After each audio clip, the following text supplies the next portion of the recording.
Hello everyone and welcome back to my channel. My name is RACHELRAE and today is Tuesday, so you know what that means. It's Theory Tuesday where we talk about the weird and wacky stories. But today is actually not so weird. It's about Ireland. So anybody who loves to hear about, spooky stuff in Ireland, that's what we're talking about today. Before we get into it, there's a few things. All of the links for everything that I'm using are down below as normal. I'm working on my Treasure Studios art. I'm really, really close to finishing, and my goal is to finish by Halloween, Samhain. And also, if you're watching this... Sorry. I don't even know. That scared me. Legit. I don't even know how that happened. I put my foot on this box here. And then something moved over there in the corner of the room. They're all connected.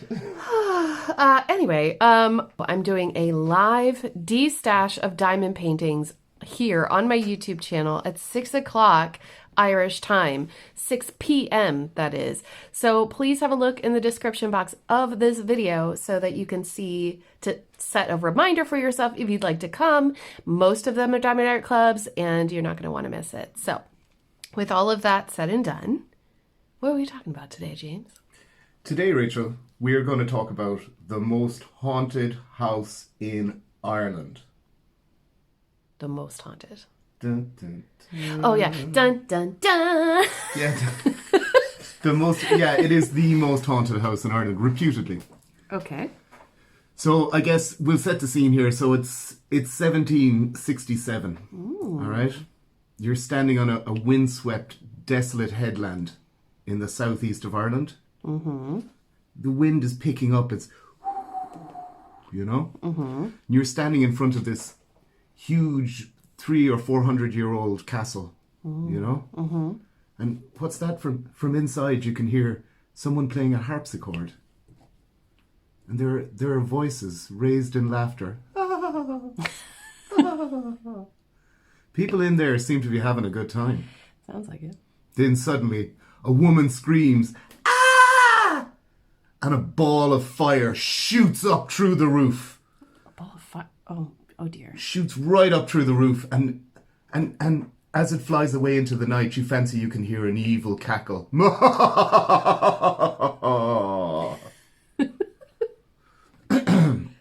Giving off all the nice Halloween vibes. Thanks, babe. Yeah, no problem. I do all my own voices, Oh. Yeah, so this is the story of the most haunted house in Ireland. Yeah? Ooh. But you don't get to be the most haunted house in Ireland without spending a lot of time building up bad juju. Loads of bad juju. Loads. So much bad stuff. So I guess, really, our story starts in 1170. Wow. Okay. Yeah. More than 800 years ago. Mm. So there's this guy from Wales, yeah? Mm-hmm. And he's called Raymond Fitzgerald. Yeah, okay. Okay? Mm-hmm. And he's Welsh nobility. He's what they call Anglo-Norman. Mm-hmm. So this would have been the guys that, it's the Norman invasion of Britain and stuff like that, Was that before or after the plague? I believe there was a plague after it. There was definitely a plague after it. There might even have been a plague before it. There are lots of plagues. There was several plagues, and I can point out some stuff here as we go along because the plague kind of comes into this as well. Oh, really? Okay. Yeah, and what it is that this guy Raymond Fitzgerald, yeah, mm-hmm. They call him Le Gros, as in Le Gros, like the big, Oh, yes. And there's this guy Gerald of Wales, right? Who's a historian. Gerald of Wales, yeah. And he's a monk and a historian, and he describes Raymond Fitzgerald, Le Gros Fitzgerald, mm-hmm. as being very stout and corpulent in form. Corpulent, yeah. Do you want to see Raymond? Yeah, go on. Have a look at Raymond here. All right. That's Raymond there. Wow. You can see him reaching for his sword. Mm-hmm. Yeah. So that'll give you an idea of Raymond's kind of character, Yeah. So Raymond's sent over by a friend of his, Mm-hmm. And he lands at a place in Wexford and it's near. It's a place in Wexford, yeah, on the Hook Peninsula, and it's called Bag and Bun Head. Bag and Bun Head. Bag and Bun Head is what it's called, yeah. And there's a little cove, Bag and Bun Cove, just below the headland, you know? Okay. Yeah? Mm-hmm. He lands there with 10 knights and 70 archers. Mm-hmm. And he takes up a position in a promontory fort, an old promontory fort. Mm-hmm. Do you know what a promontory fort is? Nope. I actually have a photo so I can show you what it is like. Oh, a promontory fort. Yeah. So you can see what it is. It's a headland juts out. And then so it's a cliff on all sides, and they just basically build a wall across the front of it. Yeah. So anytime something would happen, they'd retreat in there. Yeah. Yeah. Yeah. These forts they're quite old. Like some of them are, this one I think is from Kerry. Yeah. But you find them all along the coast, you know? Okay. And they have different forms, you know, but I picked this because it's a good example, you know? Mm-hmm. Now, the fort here is an old one called Donald's Fort that he takes up position in, you know? Okay. So his 10 knights and his 70 archers and assorted other people that were, you know, sailing his ships and stuff take up position, yeah? Yeah. And they're there to invade, essentially, yeah? Mm-hmm. So what they do is they send guys out and they start, you know, collecting supplies, which is basically like raiding people's cattle and food stores locally and stuff like that. Yeah.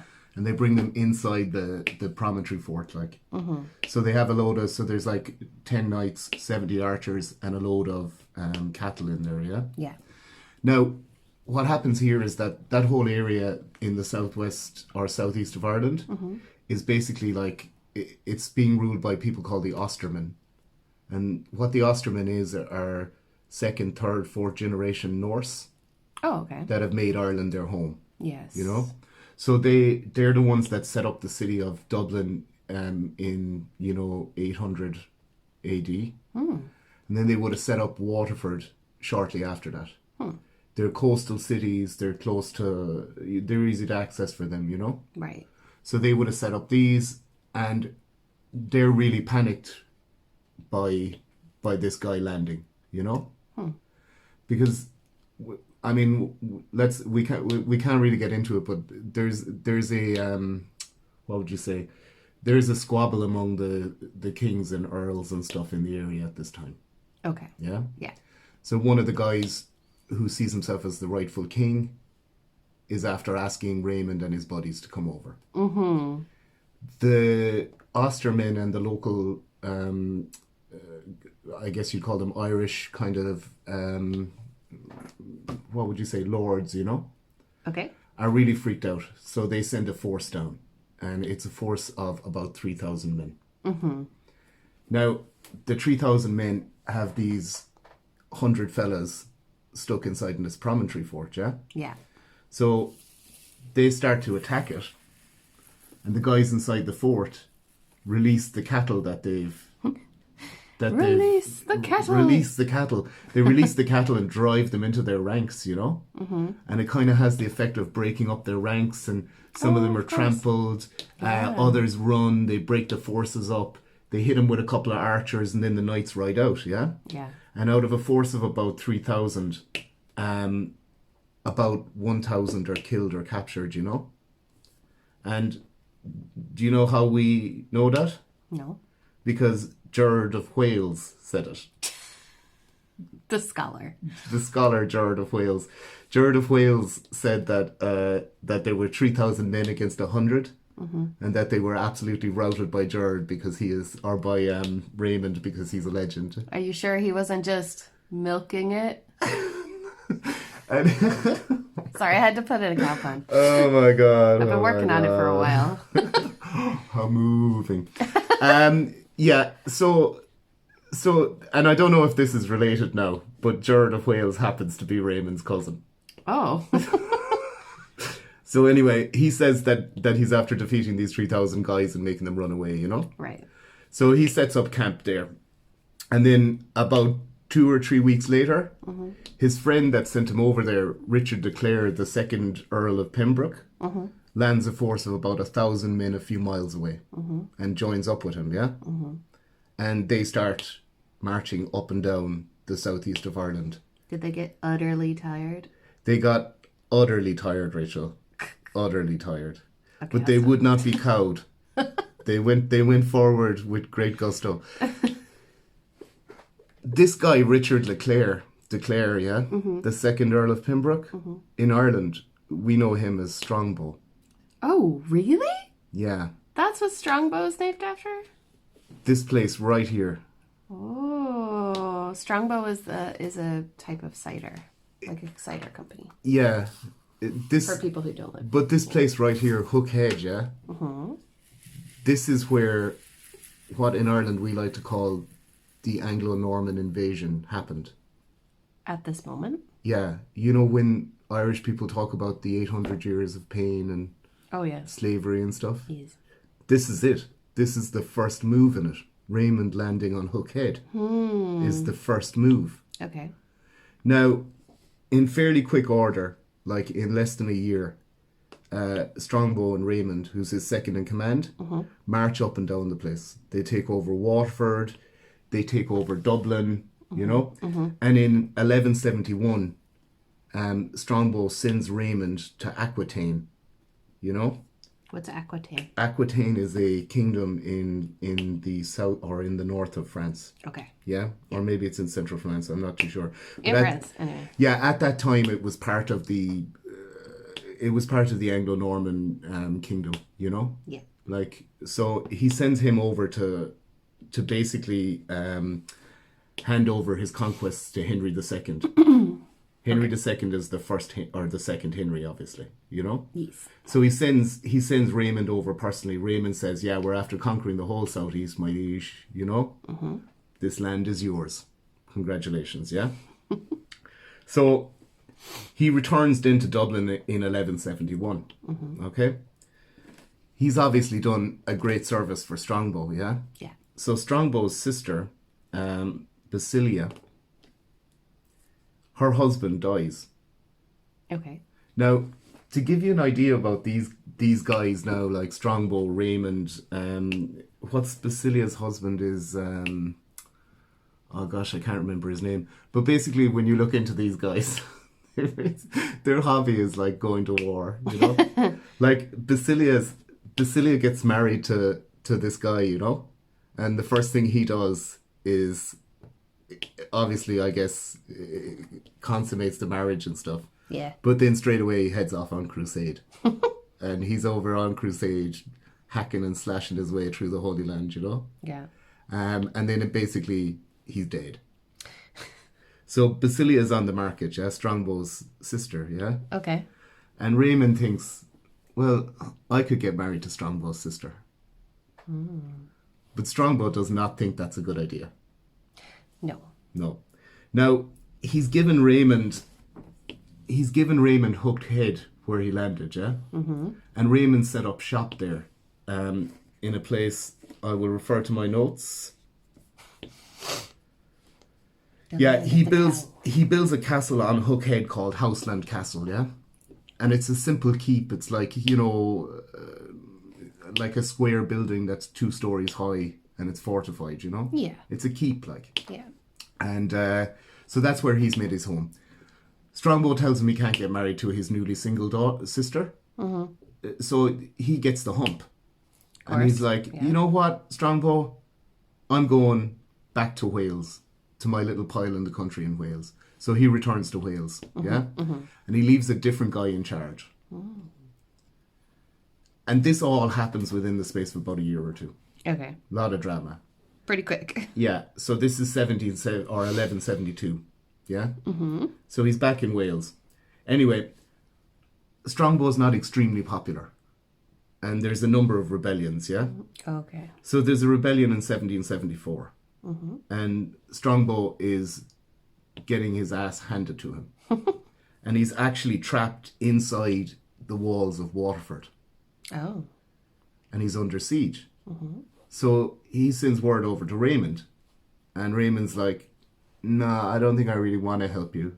And then Strongbow's like, well, what about if you could marry Basilia? And Raymond's like, oh, all right, I'll do it, you know? So Raymond comes over. Yeah. And he starts to he starts a big. He basically breaks the siege of Waterford. Yeah. Okay. Breaks the siege of Waterford. Takes Basilia's hand in marriage, and then 2 or 3 days after the hand in marriage, Raymond is back on his horse again, and he's riding up to Waterford, or sorry, riding from Waterford to Limerick, and he's kicking ass up in Limerick, and then basically he spends the rest of his time traveling around the country quelling rebellions. Yes. You know, he lives a pretty good life, but I guess what I'm trying to say here is that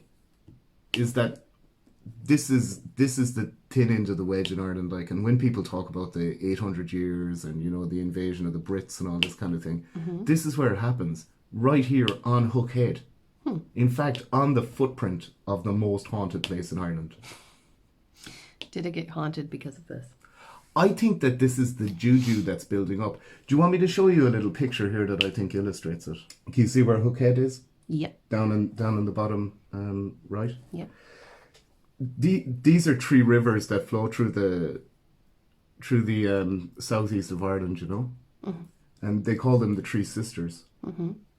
All of the major towns here in the area, like Waterford, Carriganshore, Kilkenny, all of these places are on these rivers. Okay. And you can see them flowing out of the Slieve Bloom there, and down past the Black Stairs Mountains. And what they're doing is they're picking up all this darkness, this bad juju that's spread across the land. And you can see where they form a confluence right above Hook Head. They're pouring all this bad juju, all of this bad vibes, they're pouring them right into the bay of Hook Head. Right. All of this darkness flowing down. Why is there darkness in the mountains? There's darkness all over this whole conquered land, Rachel. Right. Do you know? That's what I'm trying to get across, like. Sorry, yeah. Sorry. So it's 1348, yeah? Yeah. The descendants of Raymond Fitzgerald are now called the Redmond family. Yeah? Yeah. And in 1348, they're living in Waterford. Okay. The town of Waterford, yeah? Yeah. But they still obviously have this old castle called Houseland Castle on Hook Head. Houseland. Yeah. Yes, I remember. And in 1348, the Black Death arrives in Waterford through the port. Right. And it starts spreading like wildfire through the city. No one's safe. People are dying, you know? Yeah. Left, right and centre. All over the place. And the Redmond family thinks, we can do something about this. We can get the hell out of here up until Hook Head. So they get out of Hook Head, or they get out of Waterford, and they build a new castle on Hook Head. Yeah? Okay. And this castle now is... It's not the keep. It's quite a large, old castle. It's got 2... what would you call those turrets on either side? I actually have a picture of it if you want to have a look at it. This is Redmond Hall.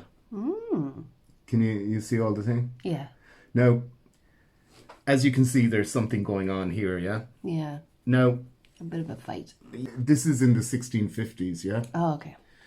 So, in the 1650s, there's the Cromwellian stuff is going on in England, yeah? Yeah. And there's kind of 3 factions fighting in Ireland. And it's the start of something called the 11 Years' War, yeah? Okay. Which is kind of like an offshoot of the English Civil War that happens in Ireland.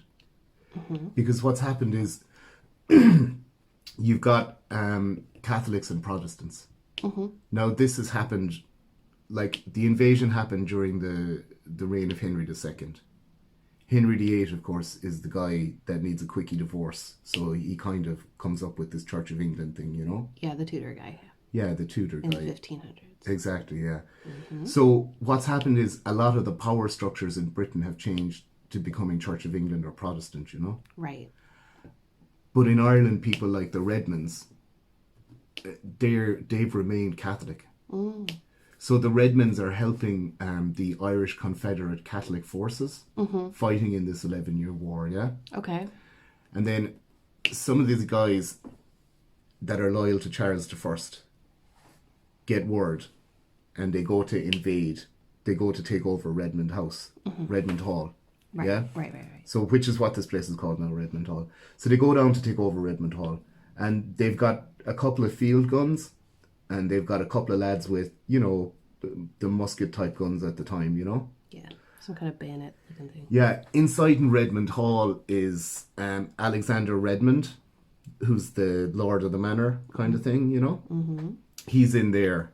And he's got a couple of servants and a few of his tenants that were in the surrounding areas. And when they saw these guys march towards them with field guns and run away, muskets left on, yeah, they were like, let's get inside the hall, you know? So there's only about 20 of them in there, you know? Okay. And basically that's them repelling the forces, yeah? Yeah. So while they're doing it, while they're repelling these forces, this kind of unearthly fog comes over the place, yeah? Ooh. And by cover of fog, these Irish Catholic Confederate forces manage to march up behind the lads. So they're plugging away, and like there's loads of reports of them like firing cannonballs into the wall, and it literally just pop and falling into the ground, you know? Bing, bing. Yeah, so while they're fighting anyway, these guys show up, the Confederate forces, and they manage to they basically rout the guys from Charles I and drive them off, yeah? Yeah. So there's more stuff then. Then guys, like there's 2 or 3, I couldn't find anything concrete here, but they do say like that the records show, or at least people involved with the Redmonds attest to them fighting off a kind of siege thing twice more over the next few years, yeah? Over the course of the 11 Years' War. And the last time that they do it, they fight off Cromwellian forces, you know? Now, something weird happens here, because they're defeated, yeah? But for some reason, because the way that this operates is that you get yourself a rebellion or a war happens, yeah? You get together an army, you quash the person that's had the rebellion, and then you either make a deal with them, or more commonly, particularly in any instance, but really in the Cromwellian stuff in Ireland, like if they're Catholic, you take their land from them and give them to someone else. Yes. Yeah? Yeah. Now you give it to people that are euphemistically called gentlemen adventurers, you know? They're kind of like petty lords and stuff like that. That basically it's like maybe you're the youngest son of this family or whatever. Good move is to join the army, get in there, get yourself some lands in Ireland, you know? Yeah. So for some reason, after the defeat, Cromwell allows Alexander Redmond to hold on to his lands and stuff like that. He removes about 1/3 of it and gives it to some other people. So that's in 1651, yeah? Yeah. So 1651, removes some of the lands, gives it to some other people, yeah? Alexander chugs along for a while, yeah? Then around about the 1690s, yeah? Or sorry, what am I talking about?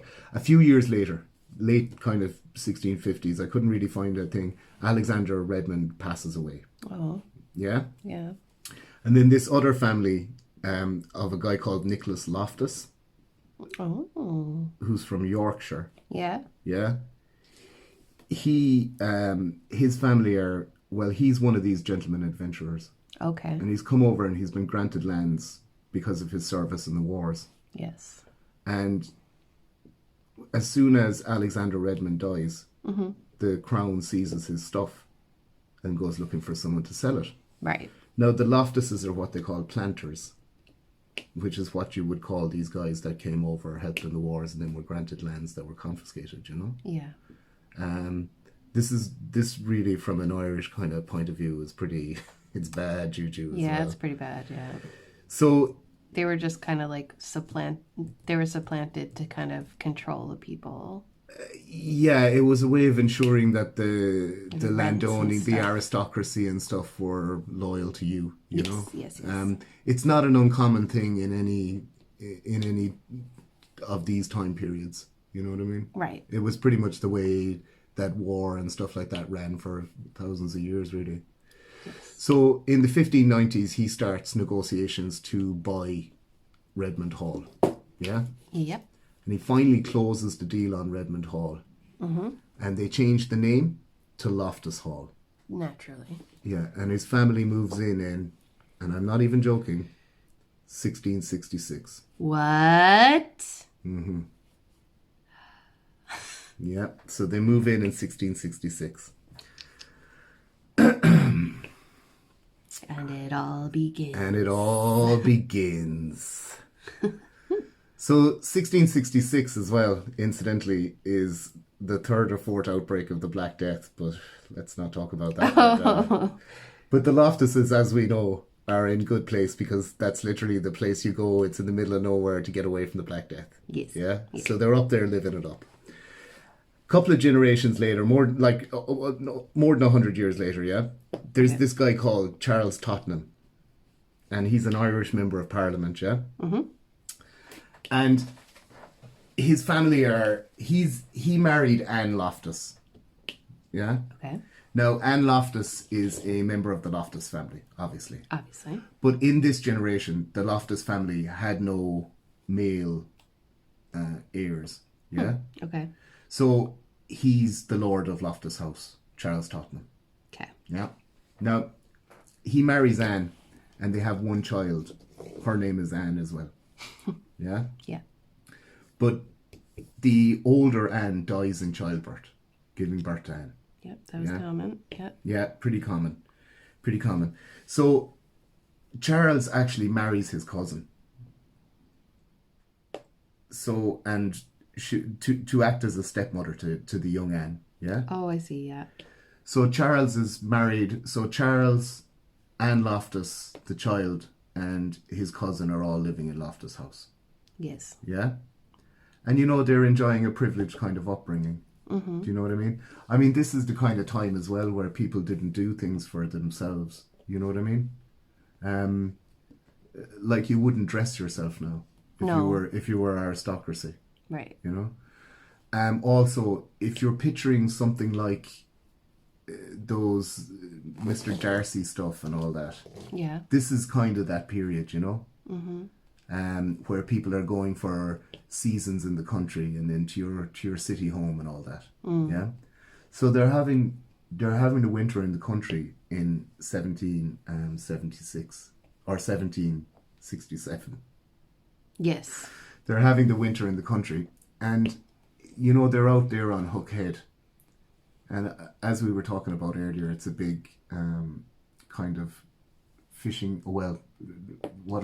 it's a big port city, you know. Right. There's lots of stuff coming in and out from the continent. It's very, very busy. Yes.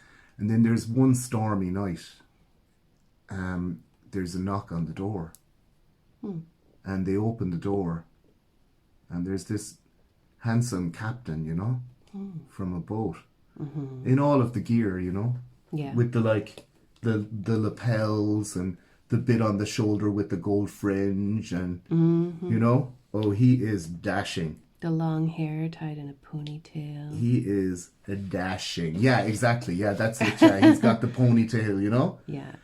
And he is very fancy. He's got a really, really posh accent, and he says, "Well, you know, my boat, it's very, very stormy tonight, as you can see. And my boat, I've had to moor it down there at Bing Head." Bangbone Head. I'm trying to find the name of the place that Raymond, because that's where he lands. Like, hang on now. Bag and Bun Head. Bag and Bun. Yeah, that his boat, and unfortunately this storm and the high seas makes it impossible for me to make passage to France, you know? Oh, naturally. Yeah, yes. I'm going to France to do some trading and also some cultural stuff because I am a man of culture. Fun fact, we just met some people who often boat to France, and it doesn't take that long. It doesn't take nearly as long as I thought it did to sail from here to France. A couple of days, probably 2 days, something like that. Yeah, it's not... But you could do it even less than that. Yeah. Now we have, motors, but... Yeah. You know. So anyway, right. He says, gotta make the short hop to France, but it's too stormy and the seas are too stormy, you know? And I'm too sexy. And Charles Tottenham is like, don't even sweat it, dude. Come on in, enjoy the hospitality of our house, you know? Yeah. So they go in, and Anne, who's about 18 or 19, I guess, at this time. The baby, the girl. The girl, yeah. Yeah. Anne Loftus. Yeah. Is immediately smitten with this handsome stranger. Who wouldn't be? You know? Mm-hmm. Yeah. Captain. So he's captain of his own ship. He's a man of industry and business. Yeah. Dashing. Travels. How exciting, like, you know? Yeah. And so the two of them take to, the weather doesn't improve. Plagueless. And over the course of about a week, the two of them take to, like, you know, walking around the grounds and all this kind of thing. They're eating dinners together. They're playing cards in the evening. She's playing the harpsichord and entertaining him with music, you know? Mm-hmm. They start to get closer and closer, you know? Yeah. And then one night they're playing a card game, you know? Inside in the hall. Yeah. And like I said, she's got a major crush on this dude now, you know? Yeah. And he is really charming. And they're sitting around the table and they're playing these cards, yeah? Mm-hmm. Now, it's that game, you know that game where you've got two pairs and they have to play together or whatever? Do you know what I mean? Like a matching game? Yeah, where it's like you've got teams. Is it like gin rummy or something like that, or bridge or something? I don't know. They're playing one of those games anyway, yeah? Okay. And this guy is amazing at cards. Like, it sometimes looks like he's going to lose, and then out of nowhere, he just pulls the exact card that he needs. Oh, you know? Yeah. It's incredible. Like, in the whole week that they've sat there, him and Anne have always been a team, and they have never lost a game. Yeah? Okay. So they're playing against Charles Tottenham. Yeah? And his wife cousin. Wife cousin. I don't know if it was that unusual. Cousin wife. His cousin wife. It was not uncommon. So they're playing against them, you know? And Right. they are winning like crazy. Mm-hmm. Yeah? Yeah. And then Anne gets dealt a new hand of cards, and she goes to pick them up, and one of the cards falls off onto the ground, you know? Right. And she goes under the table to try and retrieve the card. Mm-hmm. And then she notices that handsome sea captain has hooves. I was about to say tentacles. No. Hooves! Hairy little ankles and hooves on the end of it. Hoofs! So she stands up and she's like, "Ah! Why, sea captain, who are you? Who are you?" Oh, this is the screaming. Yeah, and the sea captain looks all panicked. The person playing the harpsichord stops for dramatic effect. And the sea captain looks her in the eye and he doesn't say anything. He just goes, "Mwahahaha!" Turns into a ball of flame and shoots out through the ceiling and out through the roof and off into the night. Yeah. What? He turns into a ball of flame, Yeah, no, cackles in an evil manner and shoots off through the roof. Oh my goodness. Yeah. Standard stuff. Standard demon stuff. Standard demon stuff. Anne is inconsolable. Yeah? Yeah. Absolutely inconsolable. So they take her and they bring her to the tapestry room. I've fallen in love with the demon. She's head over heels with old Nick himself. You know? Nick. Yeah, you know, that's the name for, you know. I want to put it this way. He's a Mr. Louis Cypher. Who? It's the devil, Rachel. It's the devil. Right. So she's madly in love with him, you Talking know. in code, man. But she can't reconcile this, and it causes her to just go like catatonic, you know. Yeah. And they move her to the tapestry room because it's the only room where she's kind of comfortable enough. Yeah. And she sits by the window. Sounds like my kind of room. She sits by the window, all hooked up with her arms around her knees, you know. Right. Rocking back and forth, staring out to sea, waiting for her handsome sea captain to return.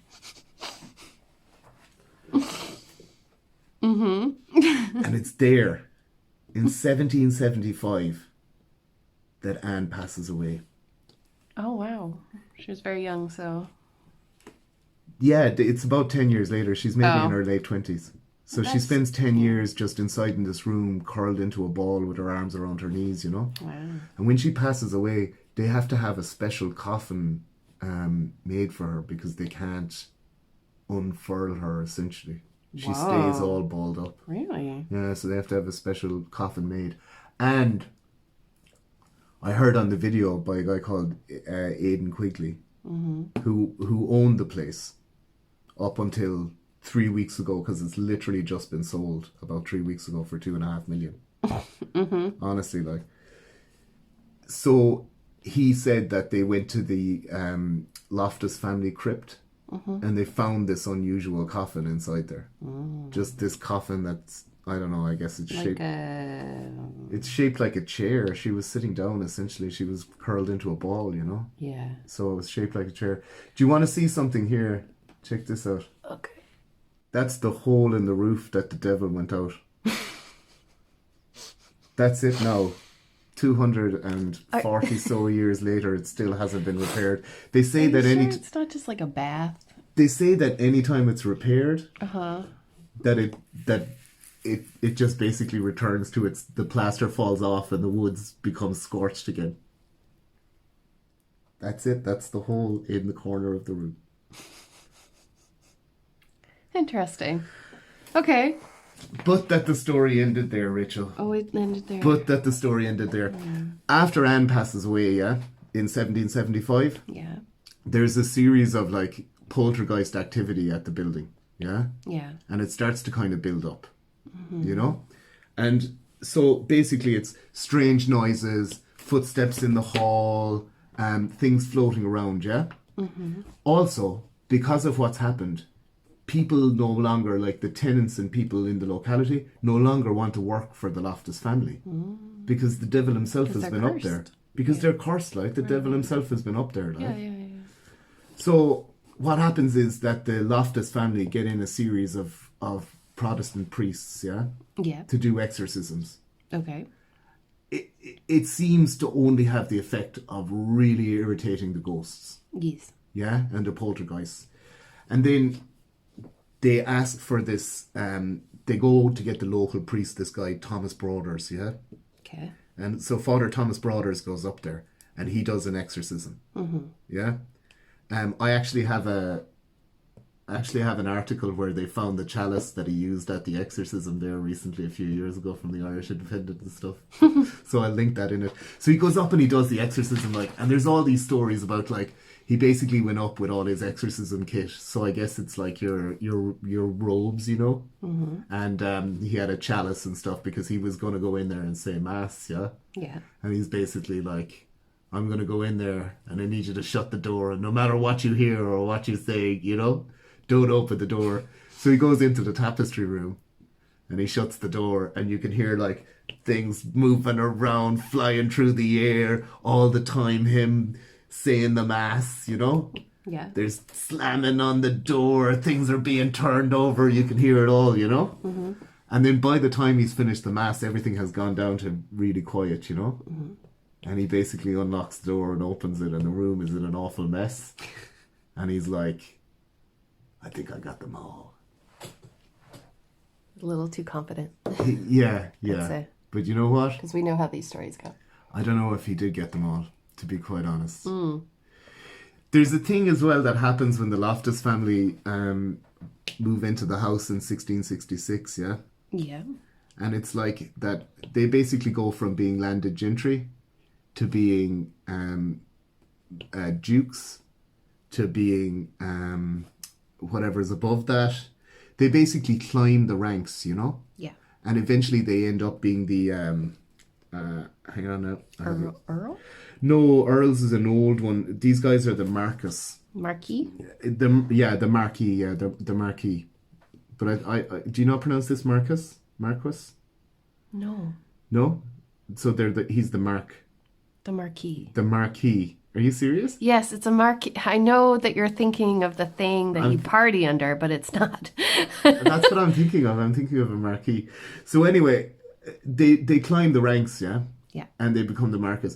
Such that by the 1860s, this lady called Jane Loftus is the handmaiden to the Queen. Oh. To Queen Victoria, you know? Yes. Yeah? So she's the handmaiden to Queen Victoria, or I think they call her the maid of the bedchamber, or something like that. Mm-hmm. Now, I read up a bit on her, and every single thing you read always mentions that despite the fact that she was indiscreet and always gossiping and always saying the wrong thing and always gossiping about the Queen and stuff, the Queen was really fond of her and they were like best buds, you know? So the Queen is like, Jane, you are such a laugh, you know? Yeah. Now, Jane was married to this guy who was like an Irish, he was like a member of Parliament as well, but he passes away soon enough, yeah? Okay. So it's basically her and her son, John. Do you want to have a look? I have a picture of them here. Yeah, sure. So that's John when he's a kid. John Loftus. That's John Wellington Graham Loftus. Wellington Graham Loftus. And this is taken in England. And she lives in London for the most part, yeah? Mm-hmm. And he lives over in Ireland at Loftus Hall, yeah? Yeah. Which is still that castle with the two parapets, yeah? Yeah. And basically he comes of age. With a hole in the ceiling. Yeah, exactly. He comes of age, right? Yeah. And Lady Jane Loftus decides that if they built a proper country pile, yeah, invited the Queen over, there's a good chance that she could swing some kind of royal marriage. What's a country pile? You know, like a big pile in the country, like it's, you know, a big, like, I don't know, it's like an idiom. It's like a big, you know, like a country estate. Like, because they're living in a castle that was built in 1350. Yeah. Do you know what I mean? Yeah. So what Jane does is she looks at the Queen's summer house, yeah? Mm-hmm. And she's like, we need to build something like the Queen's summer house. Okay. So she, between 1872 and 1879, they begin work. And John is in charge of it. Now, the work that they're doing on this place is insane, yeah? There's a story where they go and get these Italian master tilers, yeah? And they have these guys come over to do the tile work. Okay. So these guys do all the tile work. Mm-hmm. And in some of the rooms, I'll link to a video of the guy that owns it now, and he talks you through the building and all the different works that are done in it, you know? Okay. I'll actually link to two videos. One of them, he talks about the restoration work and, you know, all the beautiful details of the architecture and stuff. Okay. And then in the other video, he really hams it up and is like all spooky and tells all the spooky stories and stuff. And that one's got Irish Ghost Hunters, like a YouTube channel that you can watch. You should watch it. They're pretty. It's well, funny. I was going to ask you if they ever got it, you know, checked out. They've done loads of it. Like you can watch the Irish Ghost Hunters. It's pretty funny. I'll link to it. I'll give you the link for it. Okay. So he starts building this thing. They get these master tilers over, yeah. Yeah. And the tilers do the floor tile. Now, the floor tiles have serious links to Freemasonry. Yes. Like they have all the different divisions Symbolism. within Freemasonry and all that. So the story with the tilers is that the tilers come over and they do all the tile work. Mm-hmm. And then John Loftus comes and has a look. Mm-hmm. And he says, this is excellent work, guys. They're at it for like 5 years, yeah?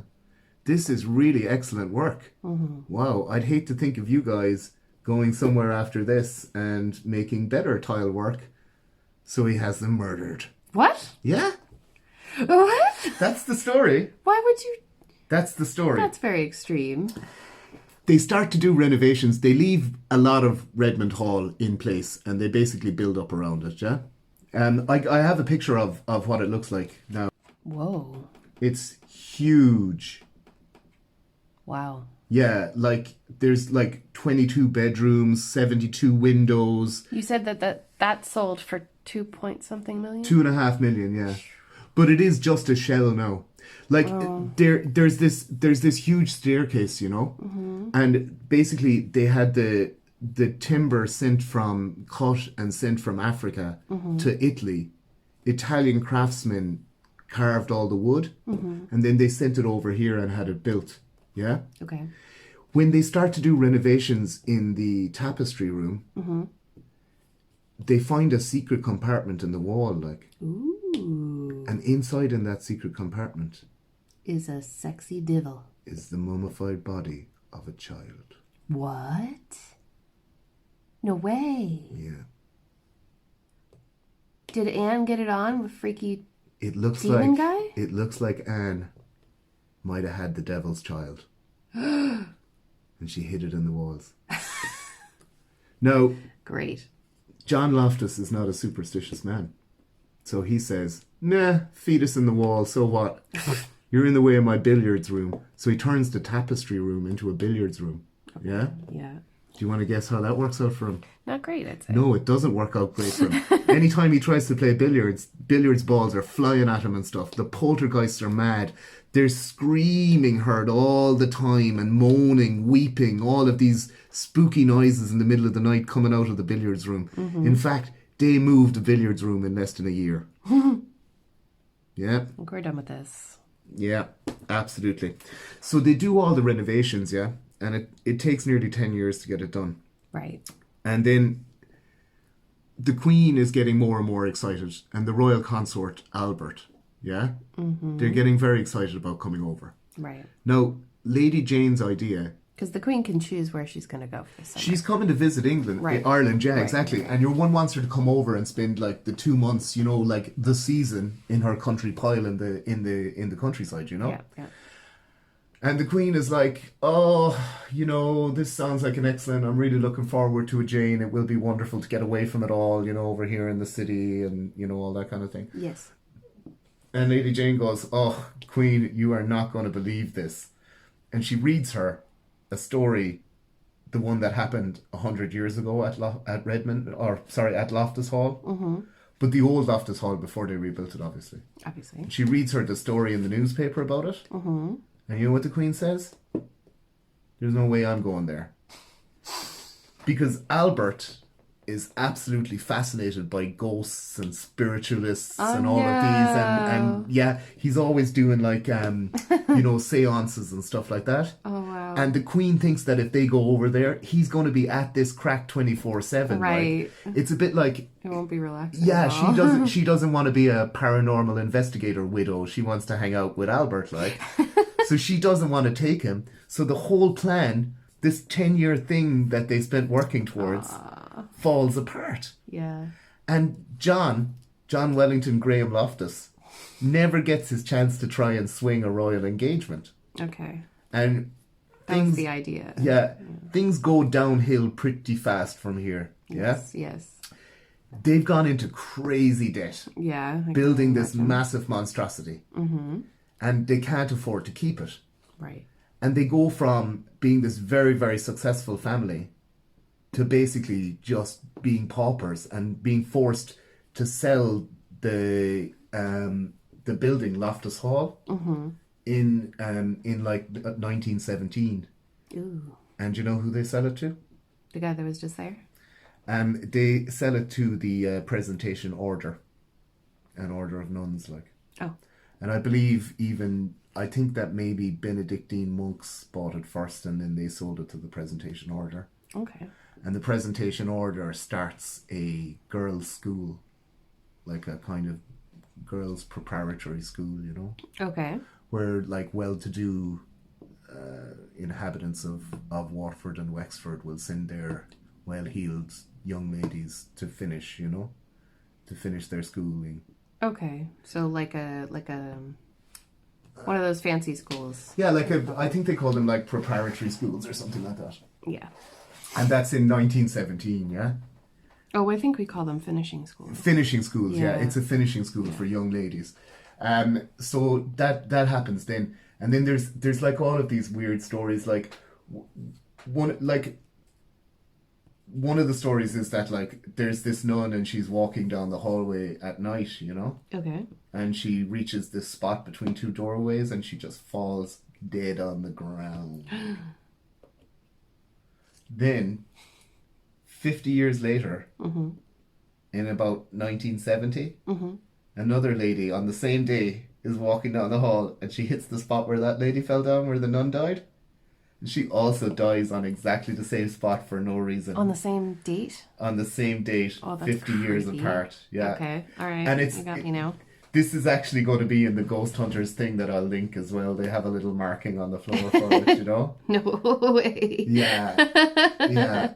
And then, oh, man. So then what happens then is that they close it down in 1987.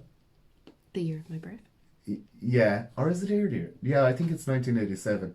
And then this guy buys it and turns it into a hotel, you know? Okay. So he buys it, turns it into a hotel, but that doesn't really work out. And within a few years, Cursed. it could be, within a few years, the hotel closed down by the early 90s, you know? So within a few years, literally. And then it just basically lies kind of crumbling until like maybe 2011 when this guy Aidan Quigley buys it, and he starts running ghost tours and stuff like that out of it. And I suppose I'll open it up to the floor for questions and stuff like that. But that's the story of now. When you hear the most haunted house in Ireland, Yeah. I expected there to be bags of stories. Yeah. You know, I thought that there's going to be stories of people like that were staying at the hotel and had themselves scared silly, you know? Right. There's going to be ghostly apparitions floating through walls and stuff. Not really. No, not really. Just the story of Anne and the devil. And who told the story of Anne and the devil? Did it say? Or is it just kind of... It's definitely something that the Loftuses embraced, you know, because Jane Loftus tells the Queen. Yeah. You know? Yeah. I think it has this, I don't know, it's hard to say, but without a doubt, for me, there's a strong feeling of their name being blackened because of who they are, you know? Yeah. They're a planter family, like. I wonder You know? if they were trying to get favor by creating a ghost story, demon story for Albert to get favor. And then it turned on them because Victoria didn't want him engaged in it. That's actually an interesting idea. It's an interesting idea. I know that the story, I think that the story existed, but it's hard to say, you know? And I think there's a lot of references to the people in the locality refusing to work there and refusing to work for the family. And that's kind of the start of their downfall, Yes. really, you know? Yeah. So over the course of 100 years. And then they say that they only invited this priest, Thomas Broaders, you know? This Father Thomas Broaders, that they only invited him to, in a desperate attempt to try and convince the Catholic majority that were living in the locality that the place was clean and that they could go up there safely, you know? Yeah. And it's definitely something that's in the locality, but you know, that's an interesting idea. Maybe she thought, like, that's obviously why she told the Queen, because she thought that the Queen would react like, oh wow, Albert loves ghosts, you know? Yeah. Um, It's kind of like if somebody told me that the place I was going to go to is I don't know. Let's say if you were mad into ghost hunting as well, and I was just like, no, I don't want to deal with it. I don't want to hear about it. I'm going to be there for 2 months. Can't handle it. Don't want him to have more fun than me. yeah, I mean, we're like, not going. do you know, like, I'm not, Oh, you that's know, what I it sounds ain't like to me. superstitious and stuff like that, but if you were like, hey, you want to spend 2 months in the most haunted house in Ireland, I'd be like, no, I don't think I do. And finding a mummified fetus in the wall is probably not that uncommon.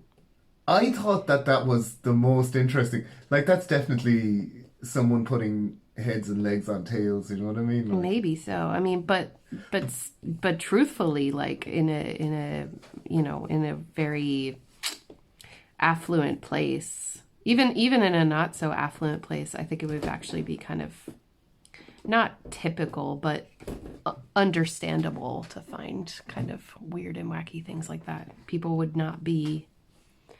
They would want to conceal unwanted pregnancy or unplanned pregnancy. without a doubt, yeah, without a doubt. Or even like a miscarriage or something.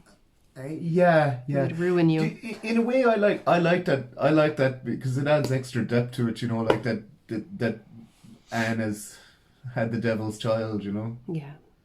Um, I don't know if I believe that. But you know how I am. there's another on my research. I came across this guy. He's an Irish Copper Kelly. Copper Kelly. Copper Kelly, because that area of Ireland is called the Copper Coast, you know. Oh, okay.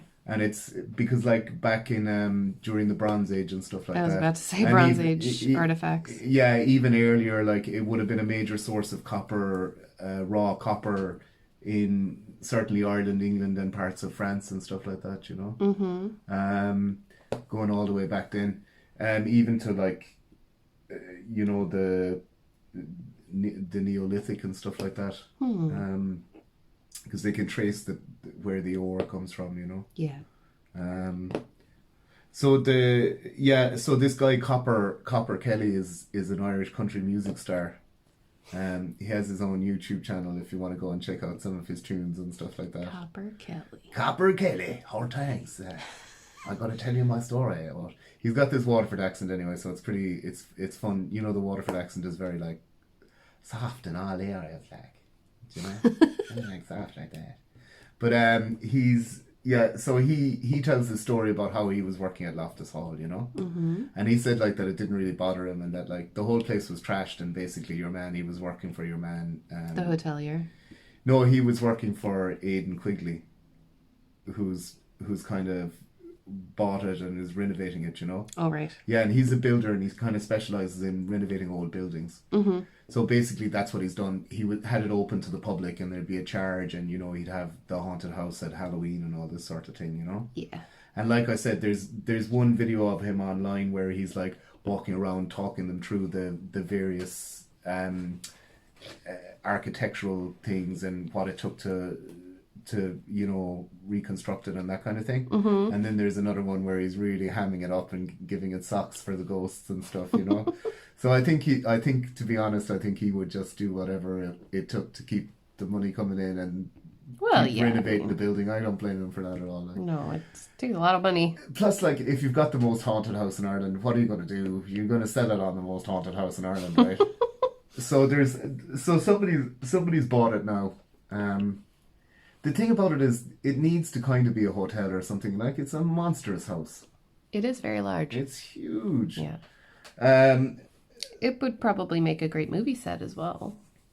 It has actually been a movie set for this movie called The Lodgers, which was made about 2 years ago. I'll link to the Daft thing. Anyway, Copper Kelly. Daft is it's a house selling website in Ireland. Yeah, they have all the photos of the building and stuff up there. Hopefully it'll stay up for a while. The inside as well. Yeah, they have there's 60 or 70 photos of all the like architectural details and architraves and stuff. It's really fancy on the inside, like. Nice. So your man Kelly anyway tells this story. He was working there. He said it never really bothered him. He doesn't really, you know, ghosts, whatever, you know. Yeah. And then he said one day they were like, "Oh, here, Copper, you're going to have to clear out this room here, you know?" Okay. And he said that he went into the room, and he said like that most of the rooms are closed, the doors are closed, you know? He said, but when you open the doors, there's like an accumulation of stuff from hundreds of years. Do you know what I mean? Okay. And he said like it's a mess. It's just like boxes and stuff like that. And they were a bit like, basically you got to go in there and you've got to clear this out, you know? Yeah. So he said he went in and he started clearing the place out, and he said the room was freezing, you know? And he said, which kind of got him suspicious when suddenly the temperature drops. They say that's when the ghosts and the spirits are out, you know? That's what they say. So he said he started clearing it, and as he's clearing it, he picks up a box and he walks out the door. And when he gets to the top step of the stairs, just as he's about to put his foot on the next step, the door slams shut behind him. You know? Okay. And he's like, ooh, must be a breeze or a drafty. gale. Yeah, drafty. It's a drafty old house. So he brings the stuff down and starts putting it away, you know? And then he comes up and he opens the door, and he puts something there to keep the door open. Yeah. And he starts drawing these boxes of stuff out, you know? And then just as he's finished, when he's coming out with the last box, and he goes to put his foot on the top of the door, it slams shut. And that's it. Like, I mean, you can tell how it's absolutely terrible. Absolutely haunted it is, terrifying. James. Wow.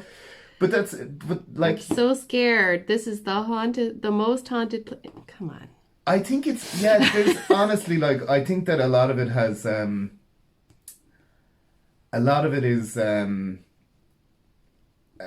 what am I trying to say? A lot of it is just people locally feeling bad about stuff. You know what I mean? Mm. Like, I don't think that you can understate the importance of this literally being the first landing point of the Anglo-Norman invasion. That's important too. That's really important. Do you want to know another thing? Have you ever heard the saying by hook or by crook? Nope. You've never heard that saying? Nope. I'll get it done by hook or by crook? Nope. This really depends on you having heard that idiom. Well, tell it for the people that have. It's actually an idiom it's actually a saying that Oliver Cromwell came up with. Ah, yes. He's quoted as saying it, and basically it was that he was going to take Waterford by hook or by crook, and Hook's Head is the head that this place is on, and then Crook Head is to the west of Waterford City. So he would have to take those headlands and invade. Right. So that's another side of it. Like, I don't think you can underestimate the depth of bad feeling that would engender, you know? Yes. Especially considering it's literally on the same footprint as the castle that Raymond le Gros Fitzgerald built, you know, this homeland castle or houseland castle. You keep saying homeland, and I keep thinking of the TV show. Again, Sorry. Again, I make these notes, and then I just don't know how to Blame the notes. I'm not blaming the notes. I don't like. There's two options. Like, I either go and literally write out in prose what I'm going to say, or I just make these notes and I try and kind of wing it. Like, it's okay. We don't mind you winging it. I've chosen the winging it one as well. Yeah, because I don't know if I have the nerve to try and. It's a bit more natural anyway. It's more natural, yeah. We all appreciate it. Is there anything else like that we can? In your opinion, no. Yeah. As someone who was born and reared here. Yeah. What would you consider to be the most haunted or the most creepy place that you've been to? As someone who, I don't know. I honestly don't know, to be honest. Like, there's not a lot of. I could probably definitely. Yeah, I don't know. I really don't know. Because I think, for me, the scariest place is that house over the water. The Lansdowne estate? Yeah. Yeah, it is pretty creepy, yeah. Like, it's got a level of, like, disrepair. It's got the creepy grounds, the big gnarly trees. Yeah. There's obviously nobody that's been living there for the past, like, 200 years or whatever. Yeah. It just fell into disrepair really quick, didn't it? But it's got the story. Gah. Yeah. And even if the story's not true, like, just having this massive English estate in a teeny tiny town, like a coastal town, and you can feel like this weird vibe, like. I think that they got the largest estates in Ireland during the Cromwellian stuff, the Lansdownes. So a lot of the local people in the day would have been subject to taxation or rent. They would have been tenants of theirs, yeah. Right, so they would have had to pay those people to live on their own land. Yeah. And then, like, you see, that's all those bad feelings. I guess that's what I'm trying to say is, like, that's part of where a lot of these bad legends come from, you know what I mean? Yeah. Because a lot of these people that refuse to go up to the house, like, they would have seen these Loftuses as planters, like, you know, they arrived in the 1590s, like, did a bit of warring and then were granted estates, like, you know, from the spoils from the thing. And then suddenly they're living up in the castle and they're like, why do these Irish people not want to work? You know what I mean? Like, it's, you know. The other thing, I guess the thing that I'll say about it though, and I don't think that you can understate this, is the fiery hole in the ceiling. Like, where did that come from? I don't know. Because, like, there's two options here. It looks like a bathtub. Either the devil flew out through the wall, or sometime in the last 250 years, someone's been up on a ladder Do you know what I mean? No, we just get down this plaster and burn a little bit of the wood or whatever. I mean, does it go directly through the attic, or is that like, because it does have the... From what I understand, it goes straight out through the ceiling. Oh, excuse me. And then through the roof, from what I understand. Okay. Because it kind of looks like it could have been like a bathtub that overflowed or, whatever, but... With fire. Yeah. Those No. those beams are burnt. Are they like, churned? charred. Are they charred? They are, yeah. I like to think they are, like, yeah. Oh, well. Never mind then. I don't know, man. I don't know. I mean, there could have been a fire in the corner of the room. That wasn't a sexy devil. Yeah, I mean, somebody recommended that during the live thing, someone recommended looking into Loftus Hall, Mm-hmm. And it was really interesting, but like I thought that when I started looking into this, there would be piles of stories of people going, and then when I was walking down the hall, this ghostly figure walked past me, But there's no apparitions, like, it's poltergeists, moving things. And for the nuns... Noises in the night, Nuns dropping dead in hallways. I mean, my great-grandma dropped dead. On the same spot, though? That's... I mean, that's probably an exaggeration. Yeah, okay, alright, fair enough. But it's not that uncommon. I suppose not, no. No, I suppose it isn't really. I wouldn't think so anyway. But maybe I'm wrong. I don't know. But it just, I mean... Honestly, I thought the whole thing... There's another thing about it as well, is that, like... I don't know if they moved in 1666. That's just the best. A lot of the versions of the story that I read said that they moved in 1666. And I went with that because 1666, are you kidding me? Come on. Yeah. Yeah, definitely. Well, thank you very much for looking into that and to finding all the cool information about Redmond/Loftus Hall. Yeah. What do you think we'll do next week? More cryptids? Next week is the third week of October. And then we have the week before Halloween, and I have something special planned for that week. On the Theory Tuesdays, is it? Yeah. Oh, okay. Is this the thing we were talking about before? Yeah. Oh, okay, cool. Yeah, that sounds good. Yeah. Sweet. Right, okay, so thank you all so much for watching this Theory Tuesday video. I hope you found it entertaining, interesting, thought-provoking. We want to thank you very much for taking the time to watch this video. If you enjoyed it and if you listened to the end, would you please put a castle emoji? Or the word castle, just so that we know that you made it all the way to the end. Yeah. We always like to see the comments, so keep them coming in. James is reading them all. I am, yeah. And he's even considering making his own account to answer back. So thank you all so much. We hope that you have a wonderful week ahead. Stay creepy. And take care. Stay safe. And do not offer lodgings to handsome sea captains that arrive on your door during a storm. That have hoofs. Definitely check their feet first. Check the ankles. Check the ankles and the feet. Yeah. No hairy ankles. Yeah. Take care. See you later. Bye, everybody. Bye. Bye.